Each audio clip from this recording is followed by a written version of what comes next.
Who is a 10 and why? The answers may be darker than you think. Ask everyone to rate themselves on a scale of 1 to 10. So let's do that. 10. 10. 10. 10. Were you a 10 last time? Yeah, I was a 10 last Okay. time. Billy Ray. I feel like I'm a 6.7. Dude, why the would you ever say something like that? Physically or what's really going on here? Why do they say 10 when they know other people don't agree? I can think of 4 reasons. I'll do the easy ones first. The last one will take some time to get into. I'm going to show you psychological research, new communication skills, and how to recognize struggles for status and power. But first, if you want to learn more skills like this faster, you should try Shortform, the sponsor of this video. Shortform is the fastest way I've ever seen to discover the world's best ideas. It's a collection of books and articles summarized for easy reading. Here's the 48 laws of power. Here's a 1-page summary. Here are the laws, organized by the principles they operate on. I made these note cards for myself from the 48 Laws of Power, but you don't have to because Shortform did it for you. Subscribe to Shortform through the link in this video's description for a free trial with no content limits and 20% off a yearly subscription. You're going to learn endless powerful skills that fit into your busy life.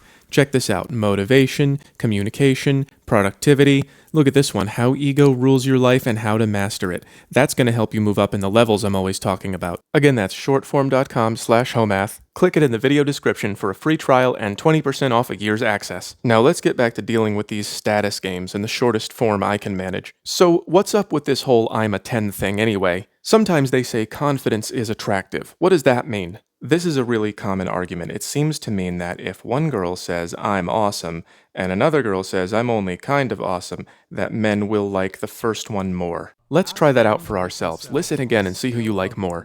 Kiko, so, okay, we'll start with you. Go ahead. 10. 10. 10.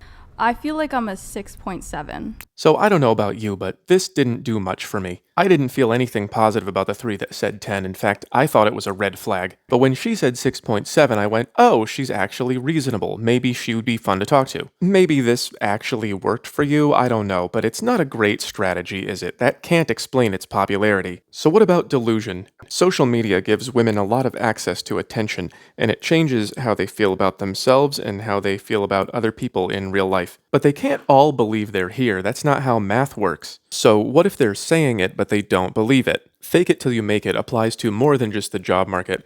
A strategy that some women use is to pursue a high-value man and allow him to keep her in this area on the off chance that she might make it here one day, although the chances of that are pretty low. I told a story about that in my original Zones video. I gave an Uber ride to a girl who was here with a guy who was seeing 4 other girls and her, and she asked me, how do I get him to pick me? And I said, how do you make yourself more valuable than 4 other girls? And she got real quiet. So sometimes I'm a 10 is probably just the same old strategy, but I see something else going on here. I think everyone is a 10 is sometimes a tactic for hiding or reducing hidden conflicts. This is my newest chart. It's called Who is a 10? Status Games, and it's about how men and women seek status differently.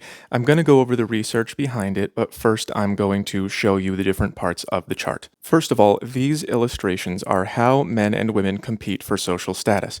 Men compete openly through direct competition and open contests, and women play nice and engage in self-protective behavior. They value the appearance of equality while keeping their conflicts quiet. These speech bubbles and arrows are examples of things that men and women might do to increase their own status or to decrease the status of somebody else. These 1 to 10 scales are status, not attraction. They are related, but they're not the same thing. These columns on the side are examples of things that men might do to increase their own status, and these are things that women might do to increase theirs. Finally, at the bottom, I have a key for what the different types of tactics are. So what is status and why does it matter? Well, status is basically the way that other people perceive you and treat you. Over here, I have the typical money guy clutching his money. He's at the top of the male hierarchy, and over here I have the celebrity in her Golden Globes dress. Those are people who have a lot of access to attention and support and money, and people do things for them. So that's why status matters. It makes life easier the higher you go, and it makes you more likely to survive, and it makes you more likely to have children who also survive. I'll use my life story as an example. Back in 2012, I just did not have that much going for me. But over the next few years, I started going out and doing things and working on myself, and people started being happy to see me and including me in things, and I developed a good reputation. And then we all remember 2020 kind of lost everything. So, with that, I lost my status. And people didn't want to hang out with me and people didn't want to give me money for any reason. I lost all of the ways that I got status, so I lost my status. And that maintained itself all the way up until I started home math. And then there very quickly has been a big jump to now I've got people in my inbox every day saying, I want to do this for you. I want to help you with something. And that's been very good for me. But it's still context dependent. This is only me on the internet. The other day, I went out to the store dressed kind of dumpy because I didn't care. And I got some looks like I was down here. And that's why people have to use these strategies, because you're constantly negotiating for status wherever you go in the context of where you are. And this whole chart, which is based on the whole everyone is a 10 phenomenon, is about the differences between the way men do that and the way women do that. And one of the ways that women do that, in my opinion, is to just say everyone is beautiful, everyone is a perfect 10, and everyone is equally valuable in order to hide the ways that they jockey for status, whereas men just do it right out in the open. Let's get into the research. In a 2013 paper of this long name from Harvard, it says, from early childhood onwards, girls compete using strategies that minimize the risk of retaliation and reduce the strength of other girls. Girls' competitive strategies include avoiding direct interference with another girl's goals, disguising competition, competing overtly only from a position of high status in the community, enforcing equality within the female community, and socially excluding other girls. The writer continues that from an early age, women clearly dislike group hierarchies, while boys and men are okay with competing directly, and girls and women prefer to interact with same-sex individuals of similar status. This doesn't mean that girls and women don't care about status. For both sexes, high status increases the probability that one lives longer, and so do one's children. The result of these two somewhat conflicting motives is that girls and women seek high status, but disguise this quest by avoiding direct contests. So what does that look like in practice? Well, first of all, I put green and always here because mid and low women they're just always 10s. They're always perfect and beautiful because if you want to hide your status games, you can never actually tell anybody that they're lower down on the hierarchy, except for women who are actually high up on the hierarchy, and then they are only 10s when they are cooperating, which is why they use this cooperation strategy.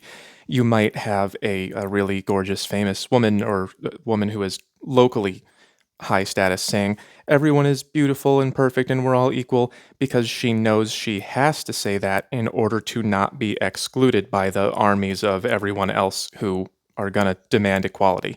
That's the game that they play. Here I have an upper mid-level woman saying you're a 10 to a lower level woman, and what that means is stay acting stupid. That I colored turquoise here for sabotage, and what that basically means is you should continue acting like you are higher up in status or attractiveness, because if you do, then you're never going to find what you need from the social scene and from men, and then I will have more free male energy to draw simping from. Here in reverse, we have a low status female saying, you are a 10 from low to high, and what that means is, yeah, I know you're above me, but you're a 10, so I'm almost a 10. Everyone can tell. That's the trick that's going on here.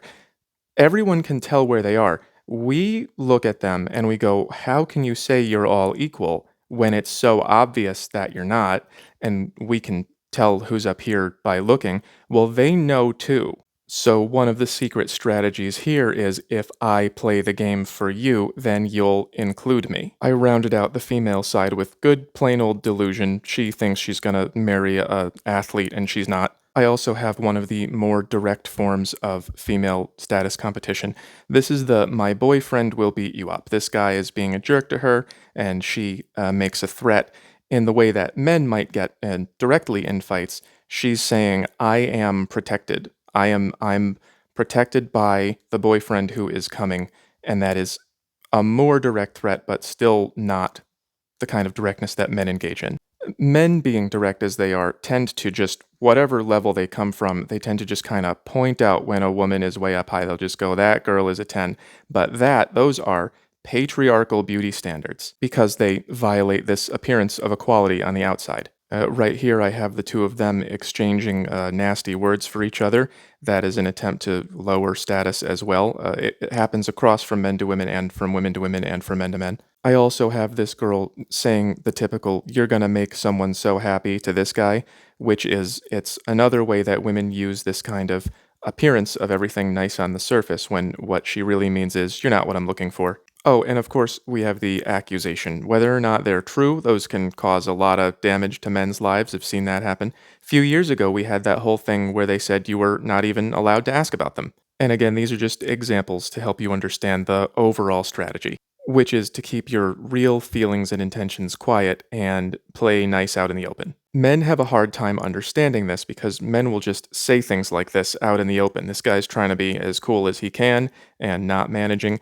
This is something that somebody actually said to me once. I did not see him talk to a woman the whole night, but he was really trying to tell me, yeah, women, I make them work for my attention, but none of them were trying. So I made that a combination of self-inflation and tearing down women and delusion. Like, no one's listening to you, buddy. Then this guy right here is doing the fragile ego thing. The she's not that hot, bro. This is that from the standard female delusion chart. So he's trying to make himself look cooler than he is, which sometimes works. Another thing I see from time to time is a guy who does not work out will find a guy who does and say, well, you must be a bad person. If you spend all your time in the gym, you must not be smart or something. That's the typical example of tearing down right out in the open. And here's a guy stating, I'm powerful, I know powerful people. If we get into some kind of a conflict, the cops are gonna be mad at you and not me. That would be a self-inflation. And then, of course, we have the top guy bragging about how I have all this status because I'm so awesome and you don't because you're not. So as you can see, men focus pretty directly on who is higher and who is lower, and they just have open contests out in the open. And they're not very conscious of this game that women play of keeping their problems with each other quiet. So I'm a 10, you're a 10, we're all 10s. It can mean many different things depending on the context. It could mean this is my friend, she's with me. It could mean everybody knows you don't have any pull around here. It could mean I can't believe I have to deal with these people. It does not always just mean I'm deluded because I have too many matches on my phone. So one of the things that I'm trying to show, the main thing I'm trying to show with this chart is that when you hear things that are not true being said by a group of people, usually starts with women, but men cooperate sometimes. When you hear them say something like that, it's like, well, this is not reality. Men will often say, that isn't true, and they'll be logical about it. But that's not the point. The point is, are we all on the same page? Because if we're all working together and creating this sense of unity and equality, then it doesn't matter what's going on behind the scenes. We all have a better negotiating position to shape reality the way that we want. So you shouldn't be asking, is this true or not, when that starts to happen. You should be asking, what are you trying to get away with that you don't want to say out loud? Watch the clip again. Scale of 1 to 10. So let's do that. 10. Go ahead. 10. A fat 10. 10. Billy Ray. I feel like I'm a 6.7. Dude, why the you ever say something like that? Physically or over? So when you hear people start to say things that are obviously not true, don't use logic. Just ask yourself, what's really going on here?